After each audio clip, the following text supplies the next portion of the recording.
Hi friends, आज हम discuss करेंगे एसएससी जीडी की फाइनल लिस्ट आ गई है। इस लिस्ट के हिसाब से आपको अपॉइंटमेंट दिए जाएंगे। काफ़ी सारे लोगों को बीएसएफ मिली है, काफ़ी सारे लोगों को आईटीपी मिली है और काफ़ी सारे लोगों को सीआईएसएफ मिली है। यानी कि एसएससी में आपको 8 डिपार्टमेंट होती है। 8 डिपार्टमेंट हिसाब से काफ़ी सारे लोगों को काफ़ी अलग अलग डिपार्टमेंट मिल चुकी है। तो जिसको सिलेक्शन मिली है फाइनली, उन सभी को हम वेलकम करते हैं डिपार्टमेंटली। तो आप लोग आइए, हम यही चाहते थे कि आप लोग कोई भी डिपार्टमेंट के ज़रिए देश की सेवा करें और हम यही चाहते थे। काफ़ी सारे लोगों की इस बार सिलेक्शन नहीं हुई, उनको हम ये कहेंगे कि आप दोबारा से ट्राई करें और ज़रा थोड़ा एफर्ट लगाए, ज़्यादा मेहनत करें तो आपको 100% आपको सिलेक्शन मिल जाएंगे। ठीक है, हम इस वीडियो के लास्ट में काफ़ी टिक्स हम बताएंगे कि आपको किस तरह की सिलेक्शन के लिए तैयारी आपको करनी है। तो हम सबसे पहले देखेंगे जिस भाइयों की इस टाइम जिसकी सिलेक्शन हुआ है उनको कौन कौन सी डॉक्यूमेंट्स ले जानी है, जो कि मोस्ट इम्पोर्टेंट है। यहाँ से एक डॉक्यूमेंट्स आप गलती से नहीं ले जाओगे तो आपको वहाँ पे वेरिफिकेशन में दिक्कत आएंगे। ठीक है, सबसे पहले तो हम डॉक्यूमेंट्स ले आएंगे। तो स्कूल डॉक्यूमेंट्स, दोस्तों देखो, स्कूल डॉक्यूमेंट्स में अगर आप 10 पास से अप्लाई कर चुके हो, यानी कि आप चाहते हो कि ये बात ज़रूर समझे, इंपॉर्टेंट बात है, नहीं तो वहाँ पे आपकी कभी दिक्कतें होंगी। क्या क्या दिक्कत होने वाले वो भी चीज़ मैं बताने वाला हूँ इस वीडियो में। देखो, अगर 10 पास से अप्लाई कर चुके हो तो आप ज़रूर ये करें कि 10 पास की सर्टिफिकेट ही वहाँ पे शो करें। ठीक है, और काफ़ी सारे ऐसे लोग होंगे जिन्होंने बीए कंप्लीट कर चुके हैं। ठीक है, किसी ने बीएड कंप्लीट कर चुके हैं। ठीक, हो सकता है हमारे साथ भी ऐसा हुआ था, काफ़ी सारे लोग बीएड या एमए करके चले गए हैं। ठीक है, तो उन्होंने क्या किया, जो फॉर्म भरे थे 10 पास का, ठीक है, और उन्होंने शो किया बीए पास की। तो इसमें क्या है, डिपार्टमेंटली जब एग्ज़ाम आते हैं उसमें टाइम दिक्कत आती है। डिपार्टमेंटली एग्ज़ाम जो होते हैं, जो भी है, आप देखो ये वीडियो हम लास्ट में डिस्कस करेंगे, ये इंपॉर्टेंट है। सबसे पहले स्कूल डॉक्यूमेंट्स, आप 10 पास कर चुके हो तो आप ज़रूर एडमिट कार्ड ले जाए, आपके साथ ओरिजिनल ले जाए और जेरोक्स ले जाए। जेरोक्स कम से कम 3 सेट करके ले जाए, ये मैं बता रहा हूँ, 3 सेट करके ले जाए। एडमिट कार्ड हो गए, मार्कशीट आपके पास होना चाहिए, मार्कशीट ओरिजिनल और जेरोक्स भी, और बोर्ड सर्टिफिकेट आपके पास होना चाहिए। ठीक, उसके बाद ट्रांसफ़र सर्टिफिकेट, ये इंपॉर्टेंट है। अगर आपने 12 पास कर चुके हो, 12 पास से अप्लाई कर चुके हो, यानी कि 10 पास के साथ में वहाँ पे एक ऑप्शनल चीज़ रहता है कि हाईएस्ट क्वालिफिकेशन। ठीक है, हाईएस्ट क्वालिफिकेशन, तो हाईएस्ट क्वालिफिकेशन अगर 10 पास 12 पास जो भी हो दे चुके हो तो आप वो भी उसके लिए admit card, marksheet, board certificate और ट्रांसफ़र सर्टिफिकेट ले जाएँ। ये होगा स्कूल डॉक्यूमेंट्स। इसके बाद आपके पास होना चाहिए क्या है, आईडी प्रूफ आपके पास होना चाहिए। तो आईडी प्रूफ आप कौन से ले जाए, आईडी प्रूफ होना चाहिए, जो इंपॉर्टेंट है। आईडी प्रूफ के बिना आपको अलाउ नहीं करेंगे अंदर जाने का, तो आपको होना चाहिए आपके पास। सबसे पहले आप आधार कार्ड ले जाने की कोशिश करें। काफ़ी सारे ऐसे बच्चे होंगे कि जस्ट उनके 18 साल हो गए हैं तो उनके पास आधार कार्ड नहीं है। ठीक है, तो पैन कार्ड ले जाए, या पैन कार्ड नहीं है तो ड्राइविंग लाइसेंस ले जाए। ड्राइविंग लाइसेंस नहीं है तो कॉलेज आईडी आपके पास होना चाहिए, कॉलेज आईडी ले जाए, या कॉलेज आईडी नहीं है तो स्कूल आईडी भी हो सकता है, स्कूल आईडी ले जाए, या वोटर कार्ड ले जाए। तो काफ़ी सारे आपके पास ऑप्शन है।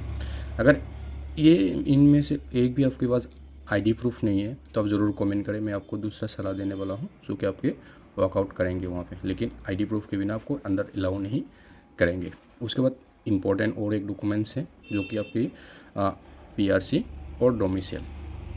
देखो, ये इंपॉर्टेंट है। इसके अलावा आपको वेरिफिकेशन होगा नहीं। ठीक है, वेरिफिकेशन नहीं होगा, रुक जाएगी आपकी वेरिफिकेशन। अगर ये सर्टिफिकेट जमा नहीं करोगे तो वेरिफिकेशन होगा नहीं, आपको जॉब से रिटर्न करेंगे। ठीक, तो ये पीआरसी, काफ़ी सारे स्टेट में पीआरसी देते हैं, काफ़ी सारे स्टेट में डोमिसाइल देते हैं। जैसे कि आसाम में आपको डोमिसाइल मिल जाएंगे और बाकी स्टेट में आपको पीआरसी मिल जाता है। तो दोनों सेम है, दोनों परमानेंट रेसिडेंस ऑफ सर्टिफिकेट होता है, तो इसमें कोई टेंशन नहीं है। जिसके पास डोमिसाइल है या पीआरसी है, दोनों सेम है। तो ये होना चाहिए। और ये कौन सी स्टेट का होना चाहिए, जिस स्टेट में आपने एजुकेशनल सर्टिफिकेट आपके जिस स्टेट से है उस स्टेट का ही पीआरसी या डोमिसाइल होना चाहिए। ऐसा नहीं है कि आप असम से एजुकेशन क्वालिफिकेशन किए, बाकी सर्टिफिकेट असम का है और दूसरे सर्टिफिकेट दूसरा स्टेट का है, ऐसा नहीं होना चाहिए, तो आपकी गलत हो जाएंगे। उसके बाद आ जाते हैं फोलियो। फोलियो क्या होता है, जो वोटर लिस्ट होता है। ठीक है, काफ़ी सारे लोगों को फोलियो नहीं पता, फोलियो के बिना भी अधूरा आपकी है कि वेरिफिकेशन। सबसे पहले आपके पास देखे जाएंगे 1951। देखो दोस्तों, 1951 होता है बहुत मतलब कि ये बहुत माने जाते हैं इस वोटर लिस्ट को। या ये भी हो सकता है काफ़ी सारे बच्चे के पास, जो मेरे भाई वीडियो अभी देख रहा है, उनके पास 1951 का वोटर लिस्ट नहीं है, यानी कि फोलियो नहीं है। तो कोई बात नहीं, उसके बाद आपके पास या 1970 या 1971, ये दोनों में से एक आपके पास होना चाहिए। ठीक है, आपको एक चीज़ याद होना चाहिए, आप इंडिया में रहते हैं तो एक चीज़ याद होना चाहिए कि इस बार एनआरसी जो हुआ था, एनआरसी, इसमें जो फॉर्म फिलअप करने के लिए मेन डॉक्यूमेंट्स आपको दो मांगी गई थी, एक 1951 का और एक 1971। ठीक है, ये दोनों में से अगर एक आपके पास वोटर लिस्ट है तो यानी कि आप इंडिया की नागरिक हो, इंडियन सिटीजनशिप आपको मिल जाएंगे। तो इस हिसाब से ये दोनों फोलियो बहुत इंपॉर्टेंट है, तो आप दोनों में से एक आपके पास होना चाहिए। दूसरा है कि 1996 आपके पास होना चाहिए या 1990, दोनों में से आपके पास एक हो जाए तो ठीक है। उसके अलावा आपके पास होना चाहिए 2010 या 2008, दोनों में से आपके पास एक होना चाहिए। उसके बाद इम्पोर्टेंट है करेंट वोटर लिस्ट, जहाँ पे फ़ोटो आपकी लगा हुआ है।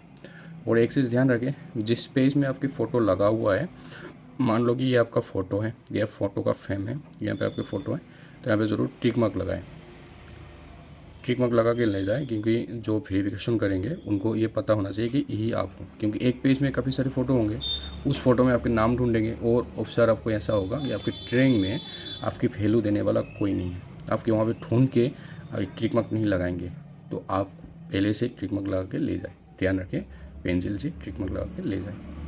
ठीक है, अब ये बात करते हैं कि ये फोलियो आपको मिलेंगे कहाँ, क्योंकि आप नए हो, काफ़ी सारे लोग पुराना है उनको पता है, काफ़ी सारे लोग हैं नया है उनको नहीं पता है कि फोलियो मिलेंगे क्या। तो उसको देखो, ये फोलियो जो है आपको कोर्ट में मिल जाएंगे, डिस्ट्रिक्ट कोर्ट जो होता है उस वक्त के पास जाए, उनको बताए, ये लिस्ट दे दे, वो आपको आप बना देंगे। शायद आपको 200 300 400 रुपये ले सकता है, ये मैं नहीं बता रहा हूँ कि 200 ही लेने वाला है, 100 लेने वाला है। काफ़ी सारे लोगों को फ्री बना दिए जाएंगे, काफ़ी सारे लोगों के पास 100 200 ले लेंगे। ठीक है, तो कोई बात नहीं, पैसा लेता है तो लेने दो, क्योंकि आपको भी इस डॉक्यूमेंट्स के आधार पर आपको पैसा मिलने वाला है, यानी कि आपको सैलरी आने वाले है आपके पास। ठीक है, उसके बाद और डॉक्यूमेंट्स है, वो भी मोस्ट इम्पोर्टेंट है। उसके बाद आते हैं आपकी बैंक की तरफ से, क्योंकि आपके जॉब होने के बाद आपकी सैलरी आ जाएंगे और आपके किस खाते में आ जाएंगे उसके, वो भी मोस्ट इम्पोर्टेंट है, क्योंकि आपकी अपॉइंटमेंट लेटर जो आएंगे, अपॉइंटमेंट लेटर में ये सारी चीज़ें लिखा रहेंगी। ठीक है, उसके बाद आपको ले जाना है कि अकाउंट नंबर। अकाउंट नंबर क्या है कि SBI में आपको खाते खोलने के लिए जाओगे तो आपके पास एक अकाउंट नंबर होगा। ठीक है, तो उसके पासबुक आपको दिए जाएंगे और पासबुक आपके पास होना चाहिए, इसकी जेरोक्स भी आपके पास होना चाहिए। ठीक है, तो ये इंपॉर्टेंट है, इनके बिना नहीं होगा। कभी सारे बच्चे ऐसे होंगे, आपकी ट्रेनिंग में देख लोगे, आपको यकीन नहीं हो रहा है, तो ट्रेनिंग में कभी सारे बच्चे ऐसे हो जाएंगे, बिना अकाउंट के चले जाएंगे। देखो, उनके अकाउंट तो खुल जाएंगे, लेकिन आपके 1 महीना 2 महीना 3 महीने बाद अब उनके अकाउंट खुल जाएंगे, उसके बाद इकट्ठा सैलरी आपको मिल जाएंगे। ठीक है, तो आपको ये पंगा नहीं लेनी है। आपका अगर हर एक महीने में सैलरी चाहिए तो आप पहले से अकाउंट बना के ले जाए। और एक चीज़ है, आप आपकी ट्रेनिंग कहाँ होगी ये आपको नहीं पता, हो सके कि आपकी घर से काफ़ी दूर हो। ठीक है, तो आप उस जहाँ पे ट्रेनिंग हो रहा है उस बैंक में आप खाता खोलोगे, अगर बाई चांस आपकी कुछ प्रॉब्लम हो जाए बैंक में, तो दोबारा आपको उसी बैंक में जाके इसको सुधार करना होगा। तो इतना पंगा किस लिए लेना, सबसे पहले आप करो, अपने नज़दीकी बैंक से खाता खुलवा लो और उसमें सैलरी ऐड करो। ठीक है, उसके बाद आपके पास चेकबुक होना चाहिए, जो ब्लैंक चेकबुक है, ब्लैंक चेकबुक आपके पास वहाँ पर जमा होगी, तो चेकबुक ज़रूर ले जाए। उसके बाद ATM आपके पास होना चाहिए, इंपॉर्टेंट है, क्योंकि ATM से आप जल्दी पैसा निकाल सकते हो, आपके पास ट्रेनिंग में पैसा होना बहुत ज़रूरी है। ठीक है, उसके बाद दूसरा इम्पोर्टेंट है जो आपकी फ़ोटो। ठीक है दोस्तों, आपके पास फ़ोटो होना चाहिए, पासपोर्ट साइज़ फ़ोटो कम से कम 10। ठीक है, वहाँ पे फ़ोटो की बहुत ज़रूरी होगा, फ़ोटो आपके पास होना बहुत ज़रूरी है। उसके बाद हम देखेंगे फैमिली डिटेल्स। तो फैमिली डिटेल्स में से आपके पास फैमिली डिटेल्स होना चाहिए, और फैमिली डिटेल्स की हर एक डिटेल, हर एक मेंबर की डेट ऑफ बर्थ आपको याद होना चाहिए, या कहीं भी लिख के ले जाओ डेट ऑफ बर्थ। जिसको याद है तो ठीक है, जिसको याद नहीं, कम से कम वो लोग अपने कहीं पे लिख के ले जाए, ताकि नॉमिनेशन फॉर्म जो होगी, नॉमिनेशन फॉर्म फिलअप करते दौरान उन डिटेल्स आप भर सको। उसके बाद फैमिली ग्रुप फ़ोटो आप ले जाए।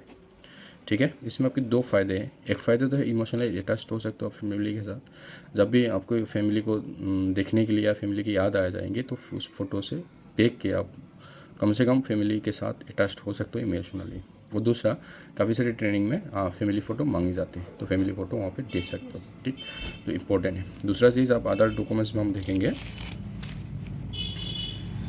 अदर डॉक्यूमेंट्स हम देखेंगे तो आपके पास एक पेन होना चाहिए। पेन जो हम अभी जो यूज़ कर रहे हैं लिखने के लिए, बॉल पेन, जो ब्लू पेन आपके पास होना चाहिए। वहाँ पे आपको पेन नहीं मिलेंगे, कभी सारे बार आपको फॉर्म फिलअप करना पड़ेगा, तो आपके पास एक पेन होना चाहिए, आपके पास पेंसिल होना चाहिए, आपके पास क्लिक बोर्ड होना चाहिए। क्लिक बोर्ड किस लिए होना चाहिए?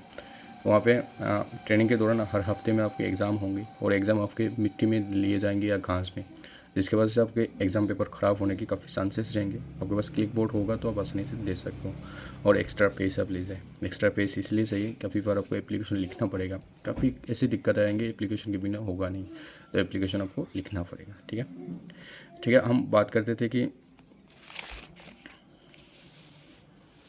ठीक है, हम बात करते थे कि सर्टिफिकेट के लिए देखो, अब मैट्रिक 10 पास के अलावा काफ़ी सारे लोग ऐसे होंगे, हाईएस्ट एजुकेशन अलग होगा, बीए होगा, एमए होगा और बाकी हो सकता है।